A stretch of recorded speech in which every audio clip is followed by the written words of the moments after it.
authority. It's a topic that I think gets a lot of people on edge. I was out trying to get some feelings of the public, and a lot of people were willing to talk to me, but not on camera. They didn't want to express their true feelings towards authority. But that's what we're going to dig into today. It's one of those topics that I think is important to look at because it does impact on our lives in a very big way.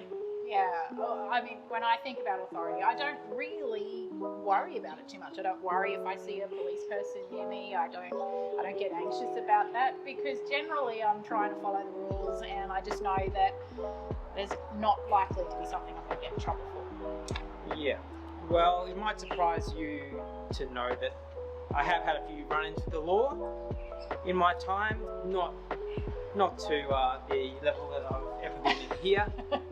But yeah, probably more lately in Ipswich, just small things like running through private property and being in the middle of the road.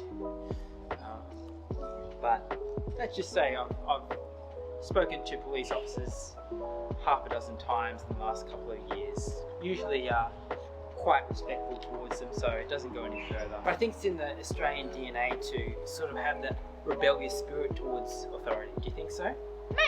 Maybe for some, I don't know. Maybe a lot of people. I don't know. I don't find myself in that group very much, I don't think. Yeah, well, the people that I did get an interview with were 3 tradies, and let's hear their thoughts on authority.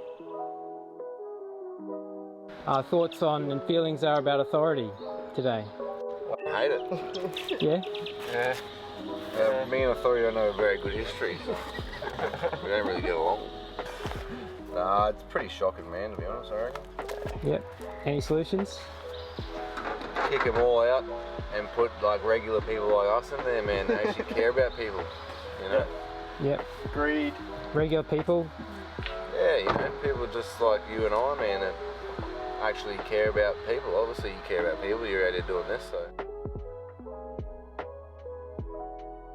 I think it often comes down to whether we believe the authorities have our best interests at heart. Yes, and for the most part, I think they do. The one time that I did have a little bit of an interaction with police, where I had done something wrong, it was because my brakes had failed and I'd driven through a stop sign. And they were actually there, they asked me what happened, and for the most part, they were really just interested in keeping me safe. And so I was grateful that it was them who were there. And I think when the authorities are looking out for our safety and wanting to keep society peaceful, it's great. We see in other countries, though, that that's not always the case, and those places are not really very nice places to live. Yeah, and so places like Australia, most people are willing to go along with authority because it keeps things fairly peaceful. We might grumble about things we disagree with, but on the whole, I think most people are willing to go along with it. Yeah. Yet there might be times where we disagree, and let's see what those same tradies had to say about what they would do when they disagree with authority. Yeah, so if there's a rule you disagree with, are you likely to follow it or disregard it? Depends, I suppose. Depends, yeah. If I agree with it, yeah, I'll follow it. Depends what it is, I guess. If I don't get caught. Would you ever be willing to sort of stand up or protest or that sort of thing? Against the government? Yeah, I guess if there's something you disagree with strongly enough. Yeah? Yep, rather than go along with it. Yeah? Yep. Yeah, definitely. That's why I don't have a very good history with authority. I'm glad, to be honest, that there are authorities out there, and most of the time they're there to keep us safe. Yes. And They deal with things I do not want to deal with. That's true. That's true. Yes. And if we are on the right side of the law, I guess we don't have to worry. But would there be times where you think authorities have it wrong and you'd be willing to sort of not follow? Push back, maybe? Push back. Yeah, I guess as a Christian, for me, the ultimate authority is God. He's the one who designed authority, he is the ultimate. So if what I believe is his word to us to help us, live our best life by his love and grace, if that's the way that I see life, then if something is asked of me that doesn't match up with that, then I have to do some really careful deciding, and really, it's going to take prayer, and it's going to take really working out what does God want from me in this moment. Yeah, great. But I think, if we look at God's authority, it's for human flourishing and for everybody. Yes. Everybody's, and it often asks us to go beyond Exactly. the law to seeking out the best for the poor and serving those who have needs. Yeah, for sure. Which are not things required by the law, but something that would be a requirement if you are deciding to follow Jesus. Yeah, for sure. I mean, he asks us to look after our neighbour, and he asks us to care for people and look after the sick. And there's nothing in the law that really says you must give 5 hours a week to this particular service. Like, it does have to come out of the heart, doesn't it, for that to be a real and valuable contribution to society. Now Denise has some interesting thoughts on breaking laws. She's been a rule keeper for a long time, and she decided that she wanted to start breaking some laws. Let's hear from Denise. Hi, I'm Denise, and I have a policy. I try to break a rule about once every week. I kind of look out for rules to break. The reason why is because I realised I was a rule follower. I've been a rule follower since childhood. It's kind of been ingrained into me. I taught my kids to follow rules, but at some point I realised that some rules are just bad rules. Some rules are stupid rules. And so I decided that sometimes the wise thing to do is actually to break the rules. So because rule following though was so ingrained in me, I decided that I probably needed to practice it, get myself out of the habit of just automatically following rules.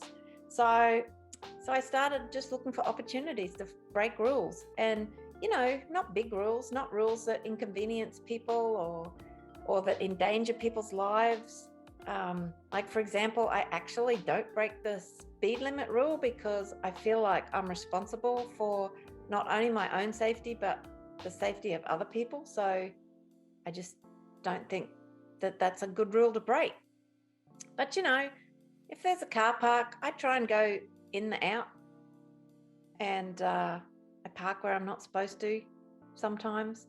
One day I smuggled my dog into work because he needed eye drops every 2 hours because he had an eye infection. So I smuggled him in and, kept him in my office all day. Nobody knew.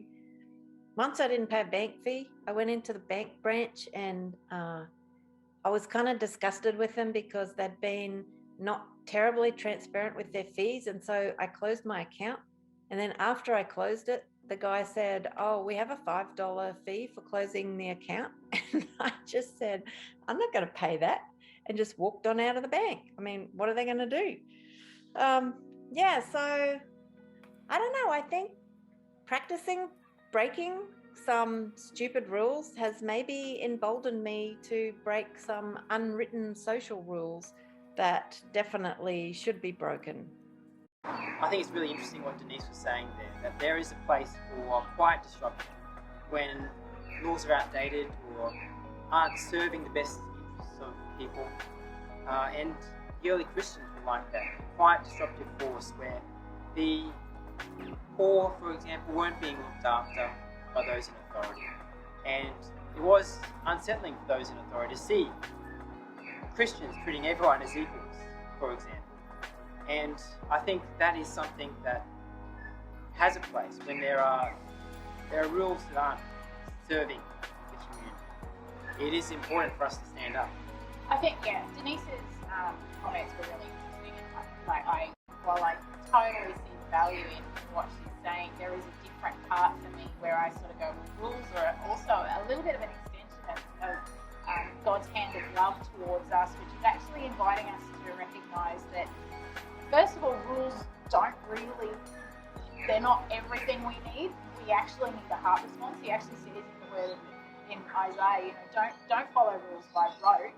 Actually have a heart that wants to do good and wants to love me. So that's a really important part of it too. And I think that when we're coming from that place where we're looking at rules with that idea of, is this this actually good, or is it just a man-made rule that's not really going to help? Yeah. What do I do with that? That's true. I think that's key. The heart response, the reason behind why we're doing what we're doing. Yeah. If we're just following rules for the sake of doing it, Yeah. it's not going to really change us or change society. But when it comes from a place of wanting order, wanting the best for not just ourselves, rules can help us look beyond to see the needs around us, which I think is where authority has potential to be a great thing. It's when it gets corrupted and they aren't really seeing the needs of others. Yeah. Perhaps there is a time to stand up. I guess that's why Jesus, at the heart of his message, was be a servant. So when our laws are actually set up to help the community and guide us orderly, I think that is a reflection of something that God's heart for us. Yeah, and if there's something we see that injustice, going about it by doing something, leading by example, Yeah. showing society a better way, Yeah. rather than directly confronting authorities, which probably is a last resort. Yeah. So, love to see you tomorrow night, Tuesdays as well, but Tuesdays at 7:30 p.m. as we discuss topics like this, and love to see you there in that video call. Please see the link in the description below.